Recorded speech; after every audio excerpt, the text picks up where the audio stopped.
자, 한숨 쉬지 마시고요. 조국기 부대, 동양대 진중권 교수가 이렇게 얘기를 했습니다. 먼저 과연 이 조국기 부대의 정체는 무엇이고, 진중권 교수, 이 대표적인 양심 진보 학자죠. 진중권 교수가 조국기 부대를 언급한 이유는 무엇일지 바로 살펴보시죠. 조국기 부대. 자, 오늘 진중권 교수가 한국일보와 인터뷰를 했습니다. 한국일보 1면에 이렇게 떡하니 인터뷰 실렸어요. 무조건 옹호만 하면 조국기 부대에 발목이 잡혀있다. 이들과의 관계를 청산하지 않으면 촛불 정권의 정당성도 불신받을 수밖에 없다. 그러면서 뼈를 깎는 반성, 확실한 혁신들을 밀고 나갔으면 좋겠다라고 얘기를 했습니다. 지금 이 앞장 다시 한번 보실까요? 누구가 조국기 부대와 청산을 끊어야 하느냐? 지금 조국 이슈와 관련돼서 진중권 교수는 청와대의 일을 이야기하고 있어요.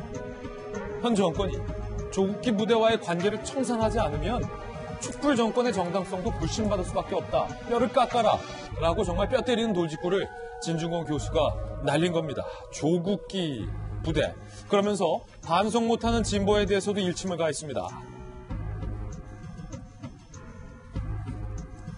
조국 사태에서 불거진 공정성은 진보 보수 떠나서 누구나 지켜야 할 룰이자 윤리인데, 이를 지키지 못하면서 진보가 이끌어온 서사는 상당한 타격을 입었다. 그러면서 더 큰 문제는 잘못된 판단을 성찰해야 하는데, 그런 메시지를 내는 메신저를 공격해서 무력화시키다 보니 반성 자체가 이루어질 수 없는 구조가 됐다.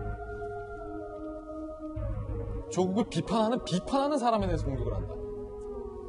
소설가 공지영의 비판에 대해서도 질문이 있었습니다. 가슴이 아프다. 왜 그런 식으로 스스로를 파멸하는지 모르겠다. 자신은 자신이 배려해야 한다라고 이야기를 남기기도 했습니다. 자, 계속해서 진중권 교수 이야기 나눠보면서 이야기할 텐데, 논의해 볼 텐데. 안녕한 의원님. 네.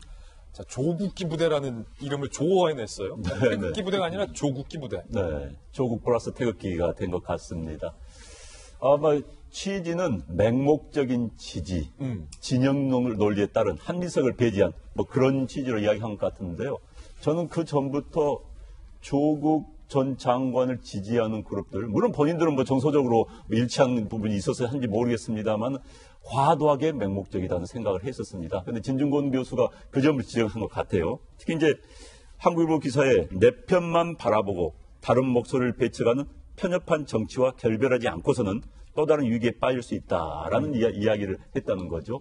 맞습니다. 지금 우리 한국 사회 문제가 뭐냐면요.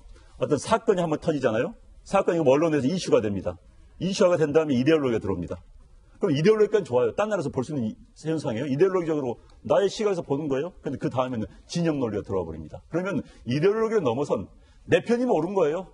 무조건 내 편이 옳다. 지금 조국 사태가 그렇게 만들어 버렸습니다. 조국 사태가 그 상황에서 대한민국을 또 양분시켜 버렸습니다. 한미성이 배제된 거예요. 그런데 이제 대통령께서 아까 말씀하셨는데 대통령 그 말에 대해서 전 불만입니다. 아, 그럴 줄 알았으면 진즉 자르지. 예. 한국사를 분열시켰다. 대통령 말씀하셨어요. 분열시켜 예측이 됐었습니다. 그럼 진즉 자랐으면 그 상황까지 안 가는 거예요. 대통령도 그 말씀을 제법 좀 부적절했고요. 어찌됐든 진중권 교수가 정말 맞는 이야기, 진보에 대해서는 좀 쓴 이야기지만 맞는 이야기를 한 것 같습니다. 조국기 부대에 대해서 쓴소리를 낸 진중권 교수에게 그런데 악플 세례가 쏟아지고 있습니다. 어떤 악플들이 달렸을지 저희가 한번 찾아봤습니다. 자, 조홍천 의원님 한숨 다 들립니다. 자, 진중권의 악플 사례. 정의의 흑기사라도 된다고 착각하느냐. 친구 험담이나 하는 치졸한 쫌생이다. 당신처럼 대세 편승해서 약자 쪽을 시궁창으로 몰아가면 세상 편하게 살 수도 있다. 품격 떨어지는 인간, 비굴함이 하늘을 찌른다. 기회주의자, 관심종자 등등의 사실은 이거보다 더 심한 말이 많은데 방송에서 소개를 할 수가 없는 수준의 댓글들이라 그냥 이 정도만 걸러서 소개를 할까 합니다. 이 사실은 이수희 변호사님. 예. 아까 메신저를 공격하는 현상이 벌어지고 있다. 진중권 교수가 그랬잖아요. 지금 여지 없어요.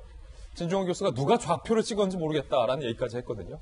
소신 발언하면 악플 쏟아지고 옆에 앉아 계신 조홍천 의원님도 앞서서 조국 수석 물러나라 했다가 악플 엄청 받았거든요. 메신저를 공격하는 현상. 그렇게 되면은 이제 다들 입을 닫게 되는 거죠. 입 닫는다. 예, 저는 그게 결국은 이제 자기 발등을 찍게 된다고 생각이 들고, 진중경 교수가 뭐 조국기 부대라고 표현을 했는데, 그거는 조국기가 될 수도 있고 또 다른 인물의 기가 될 수가 있어요. 우리 진영의 하여간 내부 총질은 절대로 안 돼. 뭐 내부 총질이라는 표현보다, 그러니까 건전한 자기 검열이나 자기 비판조차도 못하게 하면 그 진영은, 그 무리들은 썩을 수밖에 없는 거거든요. 그리고 이렇게 이제 강경한 입장들, 그게 전혀 비판이나 이런 거 허용하지 않은 거의 교조주의적인 이런 집단들이 많아지면, 이렇게 커지면은 그 사회가 건전해지지 못하는 거죠. 발전하지 못하는 거고. 저는 그래서 이렇게 진중근 교수에게 저런 순간적으로 짜증이 날 수는 있죠.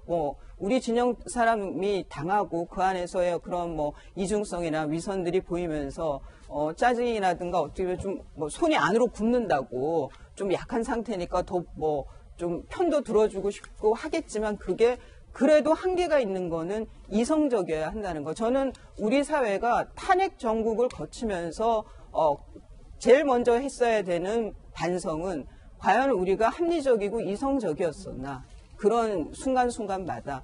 근데 아직까지도 비합리성이고 비이성적인 것 같다는 거예요. 그거는 우리 사회에 상당히 부정적인 영향을 끼치고 있고, 그래서 저는 이게 하나의 현상인 것 같고, 이 현상에 대해서 학자들이나 정치인들, 현실 정치인들이나 좀 극복할 수 있는 대안들을 만들어야 된다는 생각이 듭니다. 예.